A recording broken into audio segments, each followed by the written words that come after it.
Breaking news చూస్తున్నాం. హైదరాబాద్ రాజేంద్ర నగర్ లో పోకిరీల వికృత చేష్టలపై వాహనదారులు ఆగ్రహం వ్యక్తం చేశారు. పీవీఎన్ఆర్ ఎక్స్ప్రెస్ వే ఉప్పర్పల్లి వద్ద రన్నింగ్ కారులో నుండి రాకెట్ షాట్స్ పేల్చారు కొందరు ఆకతాయిలు. ఈ దృశ్యాలను కారులో వెళ్తున్న కొందరు వ్యక్తులు చిత్రీకరించారు. రాత్రి సమయంలో పీవీఎన్ఆర్ ఎక్స్ప్రెస్ వేపై తిరుగుతూ వాహనదారులను ఇబ్బంది పెడుతున్నాయి పోకిరీ గ్యాంగులు. ఇబ్బంది పెడుతున్న పోకిరీలపై చర్యలు తీసుకోవాలంటున్నారు.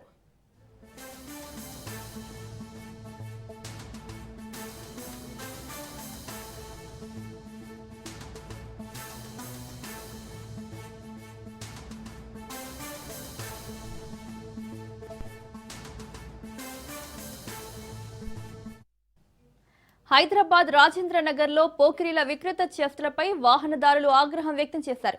పీవీఎన్ఆర్ ఎక్స్ప్రెస్ వే ఉప్పర్పల్లి వద్ద రన్నింగ్ కారులో నుండి రాకెట్ షాట్స్ పేల్చారు కొందరు ఆకతాయిలు. ఈ దృశ్యాలను కారులో వెళ్తున్న కొందరు వ్యక్తులు చిత్రీకరించారు. రాత్రి సమయంలో పీవీఎన్ఆర్ ఎక్స్ప్రెస్ వేపై తిరుగుతూ వాహనదారులను ఇబ్బంది పెడుతున్నాయి పోకిరీ గ్యాంగులు. ఇబ్బంది పెడుతున్న పోకిరీలపై చర్యలు తీసుకోవాలంటున్నారు.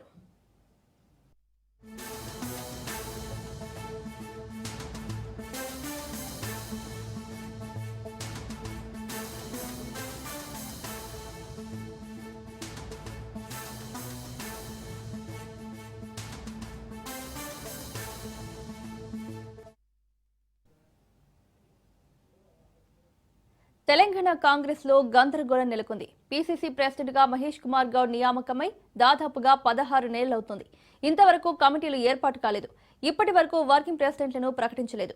రేవంత్ పీసీసీ చీఫ్ గా ఉన్న సమయంలో వర్కింగ్ ప్రెసిడెంట్స్ గా జగ్గారెడ్డి, అజారుద్దీన్, గీతారెడ్డి, అంజన్ కుమార్ యాదవ్ అప్పట్లో ఉన్నవారే కొనసాగుతున్నారు. అధ్యక్షులు మారితే ఆటోమేటిక్ గా పూర్తి కార్యవర్గం రద్దవుతుంది. ఇప్పటి వరకు వర్కింగ్ ప్రెసిడెంట్స్ ను అధికార ప్రతినిధులను నియమించలేదు. పూర్తి స్థాయి కమిటీలను ఏర్పాటు చేయాలంటున్నాయి పార్టీ వర్గాలు. పార్టీకి కీలకమైన వర్కింగ్ ప్రెసిడెంట్స్ ను అధికార ప్రతినిధులను వెంటనే నియమించాలని డిమాండ్ చేస్తున్నారు.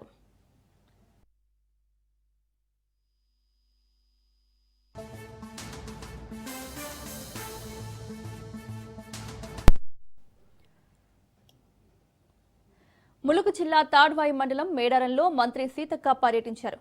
జంపన్న వాగు వద్ద జరుగుతున్న పనులను ఈ సందర్భంగా మంత్రి పరిశీలించారు. ఎప్పటికప్పుడు స్నానఘట్టాల పరిసరాలను పరిశుభ్రంగా ఉంచాలని అధికారులకు సూచించారు. కొంగల మడుగు నుండి జంపన్న వాగుకు వెళ్లే రోడ్డు పనుల్లో వేగం పెంచాలని మంత్రి ఆదేశించారు. ఆర్టీసీ బస్టాండ్ వద్ద పనులను, వీఐపీ, వీవీఐపీ పార్కింగ్ స్థలాన్ని, వివిధ ప్రాంతాల నుండి వచ్చే ప్రైవేటు వాహనాల మార్గాలను పరిశీలించారు.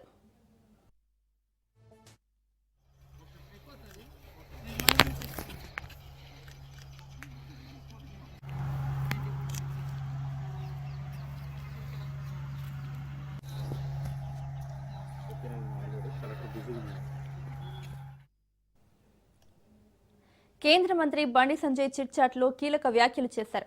సీఎం రేవంత్ మాట్లాడిన భాష సరిగ్గా లేదన్నారు. కేసీఆర్ కూడా గతంలో అలానే మాట్లాడితే వ్యతిరేకించారని, రేవంత్ వ్యాఖ్యలపై అంతటా చర్చ జరుగుతోందని తెలిపారు. కేసీఆర్ పై సానుభూతి రావాలనే రేవంత్ అలా మాట్లాడారని, ఇద్దరి మధ్య చీకటి ఒప్పందం ఉందని బండి సంజయ్ స్పష్టం చేశారు.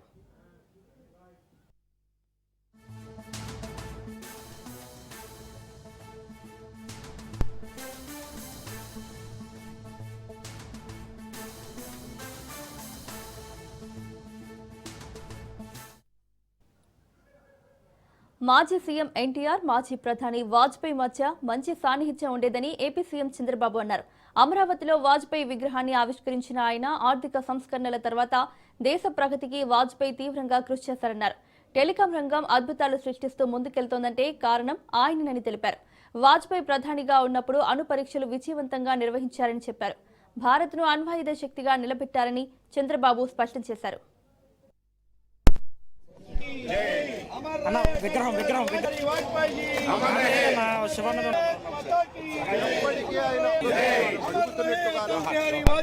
మిత్రత్వం మరింత బలీయమవుతూ జనులు సమర్పిస్తూ ఉన్నారు.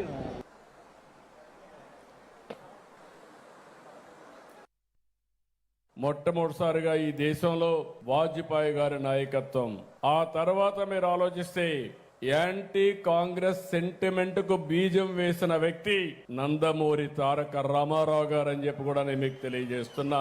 ఎప్పుడు కూడా ఎన్టీ రామారావు గారు, వాజ్పేయి గారు చాలా చనువుగా ఉండేవాళ్ళు. ఎన్టీ రామారావు గారిని 84లో ఆ రోజు కావాలని కేంద్రం ఇందిరాగాంధీ గారు ప్రభుత్వాన్ని రద్దు చేస్తే ముందుండి నడిపించిన వ్యక్తులు అద్వానీ గారు, వాజ్పేయి గారు అని చెప్పి కూడా మీకు గుర్తు చేస్తున్నా.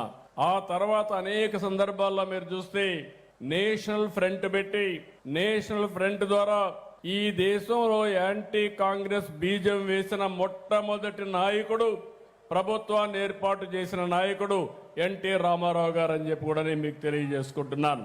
1924 డిసెంబర్ 25న మధ్యప్రదేశ్ గ్వాలియర్లో ఒక సాధారణ కుటుంబంలో పుట్టిన వ్యక్తి వాజ్పేయి గారు. క్విట్ ఇండియా మూవ్మెంట్ లో పాల్గొన్నారు. జనసంఘ్ బీజేపీ నుంచి 10 సార్లు లోకసభకు, 2 సార్లు రాజ్యసభకు ఎన్నికయ్యారు. అంటే సుదీర్ఘ రాజకీయ చరిత్ర. ఇంకొక పక్కన మీరు చూస్తే ఆయన తిరుగుయిన నాయకుడే కాకుండా అద్భుతమైన కవి, అంతకు మించి ఒక మంచి మానవతావాది అని చెప్పి కూడా నేను మీకు తెలియజేస్తున్నా. ఆయన జీవితంలో ఆయన ప్రధానిగా ఉన్నప్పుడు నాకంటే సన్నిహితంగా ఉన్న వ్యక్తులు కనపడరు. నేను చాలా సన్నిహితంగా ఆయనతో ఉన్నాను. ఆయన చేసే ఆలోచనలు తెలిసిన వ్యక్తిని. ఈరోజు ఈ దేశంలో ఆర్థిక సంస్కరణల తర్వాత దేశ ప్రగతికి ఒక స్ట్రాంగ్ ఫౌండేషన్ వేసిన వ్యక్తి అటల్ బిహార్ వాజ్పేయి అని చెప్పి కూడా నేను మీకు తెలియజేస్తున్నా. ఈ రోజు మనకు గుర్తుండాలి, ఈ రోజు నేషనల్ హైవేస్ పైన మనం తిరుగుతున్నాం. నేను ముఖ్యమంత్రి అయిన తర్వాత చూశాను, మన రోడ్లు అధ్వానమైన పరిస్థితిలో ఉన్నాయి. నేను ఒకసారి మలేషియాకి వెళ్ళాను. చిన్న దేశం, 2 కోట్ల జనాభా, ఈస్ట్ వెస్ట్ కారిడార్ ఉండేది, 8 లేన్ రోడ్.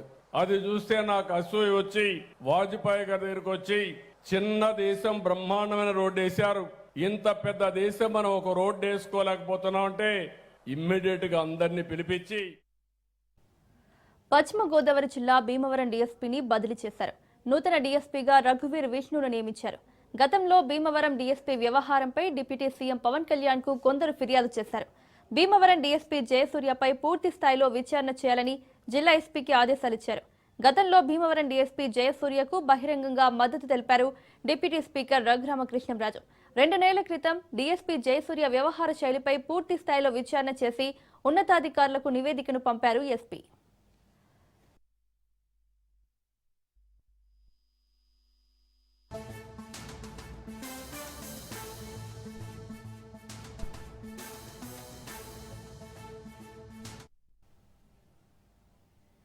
ఆన్లైన్ బెట్టింగ్ కు మరో యువకుడు బలైన ఘటన రంగారెడ్డి జిల్లా దెబ్బడిగూడలో చోటు చేసుకుంది.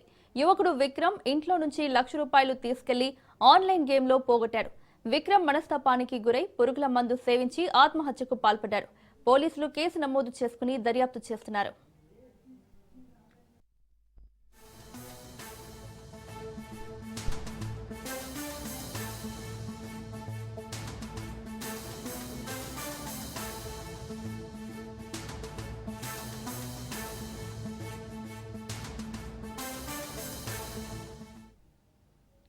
మావోయిస్టులకు మరోసారి ఎదురుదెబ్బ తగిలింది. ఒడిశాలో తాజాగా జరిగిన ఎదురుకాల్పుల్లో 5 మావోయిస్టులు మృతి చెందారు. ఒడిశాలోని కంధమాల్ జిల్లా బెల్ధర్ పోలీస్ స్టేషన్ పరిధిలోని గుమ్మా అటవీ ప్రాంతంలో పోలీసులు మావోయిస్టులకు మధ్య ఎదురుకాల్పులు జరిగాయి. ఈ కాల్పుల్లో 5 మావోయిస్టులు మృతి చెందారు. అయితే ఈ కాల్పుల్లో రాష్ట్ర కమిటీ ఇన్ఛార్జ్ గణేష్ మృతి చెందారు. కాగా గణేష్ స్వస్థలం నల్గొండ జిల్లాలోని పుల్లెంల గ్రామంగా అధికారులు తెలిపారు. గణేష్ పై 25 లక్షల రివార్డు ఉంది. ఎదురు కాల్పుల్లో రాయ్గఢ్ ఏరియా కమిటీ సభ్యుడు బారి అలియాస్ రాకేష్ అమృత్ అనే మావోయిస్టు మృతి చెందినట్లు తెలిపారు. గతంలో తెలంగాణ ప్రభుత్వం గణేష్ పై ఈ రివార్డు ప్రకటించింది. ఘటనా స్థలం నుంచి భారీగా ఆయుధాలను, మందుగుండు సామాగ్రిని పోలీసులు స్వాధీనం చేసుకున్నారు.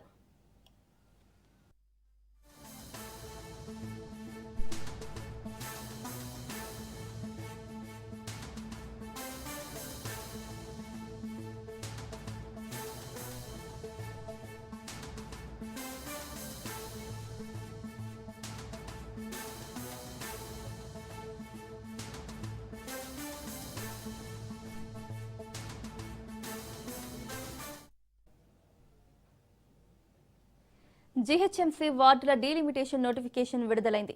300 వార్డులతో ఫైనల్ నోటిఫికేషన్ రిలీజ్ అయింది. ఈ నెల 9న ప్రిలిమినరీ నోటిఫికేషన్ రిలీజ్ చేశారు అధికారులు. 10 రోజుల పాటు అభ్యంతరాలు స్వీకరించారు. 6,000కు పైగా అభ్యంతరాలను పరిగణలోకి తీసుకుని ఫైనల్ నోటిఫికేషన్ విడుదల చేసింది ప్రభుత్వం.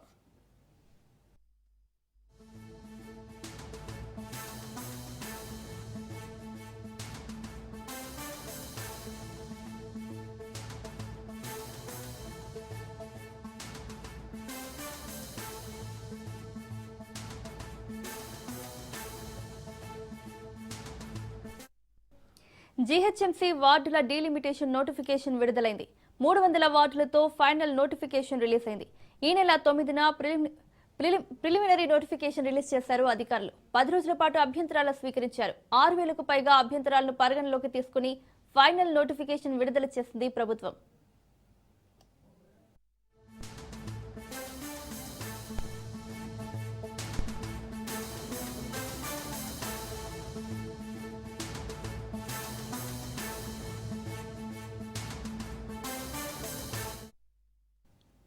ఇక ఇదే అంశానికి సంబంధించి మరిన్ని అప్డేట్స్ మా ప్రతినిధి సునీల్ అందిస్తారు.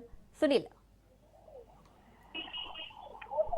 జిహెచ్ఎంసీ డీలిమిటేషన్ సంబంధించిన దానిపై ఈ రోజు నోటిఫికేషన్ రిలీజ్ చేసింది రాష్ట్ర ప్రభుత్వము. అయితే ఇటీవల కాలంలో 150 ఉన్నటువంటి వార్డుల సంఖ్యని దాదాపు 300 చేస్తూ ఇటీవల కాలంలో రాష్ట్ర ప్రభుత్వము నిర్ణయం తీసుకుంది. గతంలో జిహెచ్ఎంసీ అవతల వైపు ఉన్నటువంటి దాదాపు 20 మున్సిపాలిటీలు, మరోవైపు 7 కార్పొరేషన్లు మొత్తం కూడా జిహెచ్ఎంసీలో విలీనం చేస్తూ రాష్ట్ర ప్రభుత్వం నిర్ణయం తీసుకుంది. ఈ నేపథ్యంలోనే జిహెచ్ఎంసీ పరిధిలో ఉన్నటువంటి వార్డుల సంఖ్య దాదాపు 150 ఉన్నటువంటి వార్డుల సంఖ్య దాదాపు 300 పెంచుతూ ఇటీవల కాలంలో నోటిఫికేషన్ విడుదల చేస్తుంది. దీంట్లో చాలా అభ్యంతరాలు రావడం దాదాపు 6,000 పైగా అభ్యంతరాలను పరిలోకి తీసుకోవడం జరిగింది. అభ్యంతరాలు మొత్తం కూడా పరిలోకి తీసుకున్న తర్వాత ఈ రోజు రాష్ట్ర ప్రభుత్వం ఫైనల్ నోటిఫికేషన్ కూడా జిహెచ్ఎంసీ అధికారులు విడుదల చేయడం జరిగింది.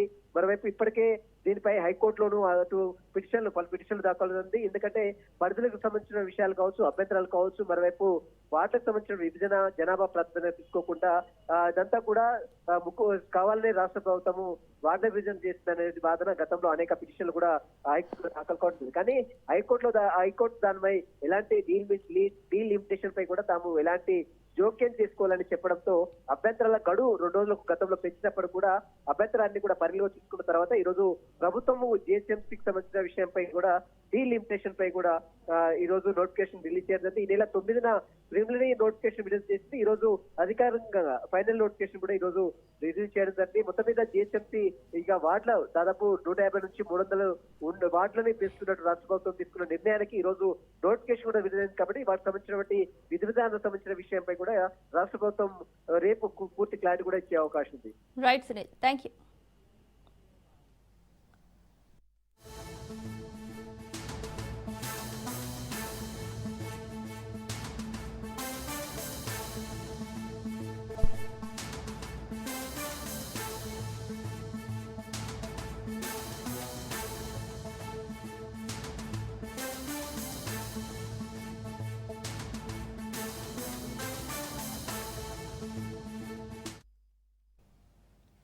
ఆర్ఎస్ఎస్ చీఫ్ మోహన్ భగవత్ తిరుమలకు చేరుకున్నారు. వెంగమాంబ అన్నప్రసాద కేంద్రంలో మోహన్ భగవత్ భక్తులతో కలిసి అన్నప్రసాదాన్ని స్వీకరించారు. ముందుగా ఆయన భూవరాహస్వామిని దర్శించుకున్నారు. రేపు ఉదయం శ్రీవారి సేవలో మోహన్ భగవత్ పాల్గొనున్నారు.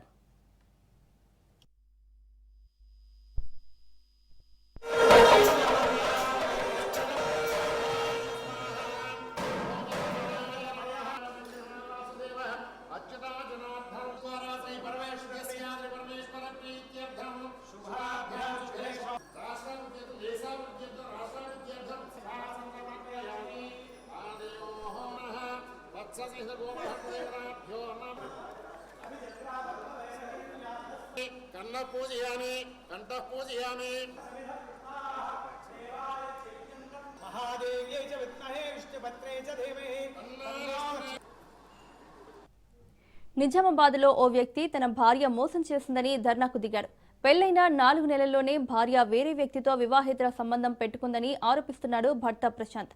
బావవరుసైన లింబాద్రి అనే వ్యక్తితో వివాహేతర సంబంధం ఉందని అతడి ఇంటి ఎదుట బైఠాయించాడు బాధితుడు. తనకు న్యాయం చేయాలంటూ ఫ్లెక్సీ ఏర్పాటు చేసుకుని ఆందోళనకు దిగాడు. తన భార్యతో లింబాద్రితో చేసిన చాటింగ్లు, ఇతర ఆధారాలు చూపించినా పోలీసులు పట్టించుకోవడం లేదని బాధితుడు ఆవేదన వ్యక్తం చేస్తున్నాడు. ఆగస్టు 13న ప్రశాంత్ వివాహం కాగా పెళ్లైన 4 నెలలకే భార్య వెళ్లిపోయింది. గత కొంతకాలంగా తన భార్య తనను మోసం చేసిందని వాట్సాప్ స్టేటస్లు పెట్టుకుంటున్న బాధితుడు తాజాగా లింబాద్రి ఇంటి ముందు ధర్నాకు దిగాడు.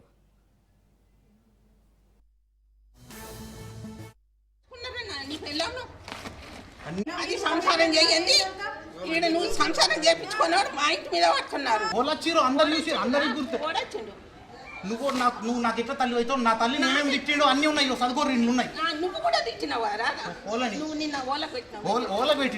ఓల పెట్టిన వాళ్ళని అడుగుర్రి. నా తల్లి నన్నే నేను తీసుకొని వచ్చిన. నీ తల్లి ఏంది నా భార్య ఏంది? ఏం అడుగుతాం? నా తల్లి నా భార్యని అడుగుతాడా?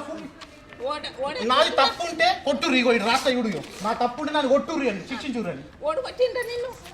ఇదేంటి? నేను అనలేదు, బాధ కూడా అనలేదు, నేను ఏమన్నా. నీ పెళ్ళం ఉన్నది పోరా, ఆడుకో, ఆడవో ఇల్లు పెట్టుకోరా. నా పిల్లలు ఉంచుకున్నాడు ఈడున్నాడు కదా. ఓటా చెప్పు తీసుకొని చదువుని కొడితే కొట్టుర్రి, చదువుని కొట్టుర్రి. అనుర్రి ఓడించుకున్నారా నీ పెళ్ళంను? అది సంసారం చేయండి. ఈడ నువ్వు సంసారం చేయించుకున్నాడు మా ఇంటి పంచాయతీ ఎన్నికల్లో భాగంగా ఇచ్చిన మాటను నిలబెట్టుకున్నారు ఓ సర్పంచ్. బాధ్యతలు చేపట్టిన మరుసటి రోజే హామీని నెరవేర్చారు. మహబూబాబాద్ జిల్లా కొత్తగూడ మండలం పొగుళ్లపల్లి గ్రామంలో గత కొంతకాలంగా కోతుల బెడతో గ్రామస్తులు తీవ్ర ఇబ్బందులు పడుతున్నారు. అయితే గ్రామానికి చెందిన నూనావతి వీరన్న తనను సర్పంచ్గా గెలిపిస్తే గ్రామంలో కోతుల బెడద లేకుండా చేస్తానని వాగ్దానం చేశారు. విజయం సాధించడంతో కోతులను పట్టేవారిని రప్పించి కోతులను బంధించి అడవికి తరలించారు. గ్రామంలో ఉన్న అన్ని కోతులను తరలిస్తానని, అలాగే ఎన్నికల సందర్భంగా ఇచ్చిన అన్ని హామీలను నెరవేరుస్తానని సర్పంచ్ స్పష్టం చేశారు.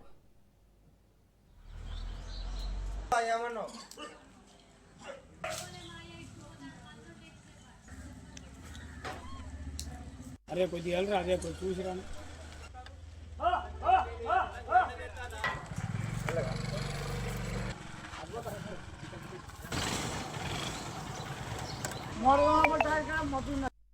సర్ది పెట్టుకొని బయటికి వెళ్ళాలంటే అసలు సర్ది పట్టుకొని పొలం కాడికి పోతామో పోమో నమ్మకం లేదు. పిల్లలను కలవడం, ముసలోళ్ళని కలవడం, ఇంటి మీద పడి ఇండ్లలోకి పోయి బియ్యం తినడం. ఇంట్లో మాత్రం శిథిలావస్థలు ఉన్న ఇండ్లు ఘోరంగా రేకులు గీకులు అన్ని బలగొట్టి ఘోరంగా ఉన్నాయి. తీరన్న గెలవడం అదే ప్రమాణ స్వీకారం చేసిన వెంటనే కోతుల పట్టిస్తామని హామీ ఇచ్చిండు. అదే హామీ ప్రకారం తీరుస్తూ ఉన్నాడు. ఇంకా ఇట్లాంటి కోరికలు ఎన్నో ముందు తీసుకుపోతాడని ఆయన మీద ఆశించి మేము ఆనందం పడుతున్నాం. పొగుళ్లపల్లి గ్రామ పంచాయతీలో స్థానిక ఎలక్షన్ల ముందు కొన్ని హామీలు ఇవ్వడం జరిగింది. అందులో ముఖ్యంగా కోతుల బెడత. గత 5-6 సంవత్సరాల నుంచి కోతుల గురించి పాపం పబ్లిక్ చాలా బాధపడుతున్నారు. కాబట్టి వాళ్ళు మన ముందు ముఖ్య ఉద్దేశంగా కోతులు పట్టాలనేది మన ముందుకు తీసుకొచ్చిళ్ళు. దాన్ని పట్టిస్తానని నేను కూడా మాట ఇవ్వడం జరిగింది. అదే ప్రకారంగా అందులో ఒకటి అంటే మిగతా హామీలు కూడా ఇవ్వడం జరిగింది. అందులో ముఖ్యంగా కోతుల బెడద అనేది ముఖ్యంగా ఇంట్లోకి జరబడి పాపం సామాగ్రి అన్నీ ఆగం చేస్తుండే. అవి వాటిని తప్పకుండా పట్టాలంటే అదే మాట ప్రకారం మీద ఫస్ట్గా దాన్ని తీసుకొని ఆ సబ్జెక్ట్ తీసుకొని కోతులు పట్టిస్తున్నాము. మేము గత 10 సంవత్సరాల నుంచి కోతుల బెడద చాలా ఫేస్ చేస్తున్నాం. ఊర్లో ఉన్నటువంటి మహిళలు చిన్నపిల్లల్ని కలవడం, వృద్ధులపైన దాడి చేయడం, ఇట్లాంటి సమస్యలు ఎన్నో ఉండే. ప్రధానంగా ఇక్కడ ఉన్నటువంటి సమస్య కేవలం కోతుల బెడద మాత్రమే. ఎలక్షన్ల ముందు ఏ సర్పంచ్ అయితే కోతులను పట్టిస్తాడో అతనికే ఓటేద్దామని చెప్పి నిర్ణయం కూడా తీసుకున్నాం. మేము చిన్నటువంటి నూనవతి ఏరియా గారు ఈరోజు కోతులను పట్టిస్తున్నారు. దానికి చాలా సంతోషం. ఈ గ్రామం తరఫున మేము హర్షం వ్యక్తం చేస్తున్నాం. మా దగ్గర ఉన్నటువంటి ప్రధాన సమస్య కోతులను పట్టేయడం మాకు చాలా ఆనందంగా. బంగ్లాదేశ్లో గత కొద్ది రోజులుగా సంక్షోభం కొనసాగుతుంది. బంగ్లాదేశ్ విద్యార్థి ఉద్యమ నేత ఉస్మాన్ హాదీ హత్య తర్వాత దేశవ్యాప్తంగా అల్లర్లు చెలరేగాయి. మైనార్టీ వర్గాలపై దాడులు పెరిగాయి. దేశమంతా అశాంతి నెలకొంది. అయితే హాదీ హత్య వెనుక తాత్కాలిక ప్రభుత్వం కుట్ర ఉందని అతని సోదరుడు ఆరోపించడంతో బంగ్లాదేశ్లో ఉద్రిక్తతను మరింత పెంచింది. ఈ క్రమంలో తరీక్ రెహమాన్ 17 ఏళ్ల తర్వాత దేశంలోకి ఎంట్రీ ఇచ్చాడు. తాత్కాలిక ప్రభుత్వం అతనికి సాదర స్వాగతం పలికింది.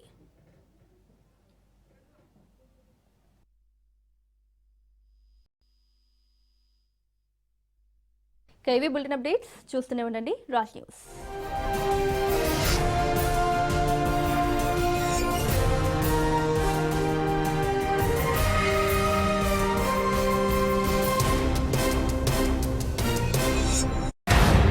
నాయకుడు ఎవరైనా ఎంతటి వారైనా ప్రజల కోసం ప్రశ్నిస్తోంది రాజ్ న్యూస్. మీ నియోజకవర్గాల్లో ఏం జరుగుతోంది, అక్కడ పార్టీల వ్యూహ ప్రతివ్యూహాలు ఏంటి, ప్రజాప్రతినిధి పనితీరు ఎలా ఉంది, ప్రత్యర్థుల ప్రధాన ఆరోపణలు ఏంటి, ప్రజలు ఏమనుకుంటున్నారు, మీ ముందుకు complete political picture off the record మీ రాజ్ న్యూస్ లో ప్రతిరోజు సాయంత్రం 6:30 గంటలకు.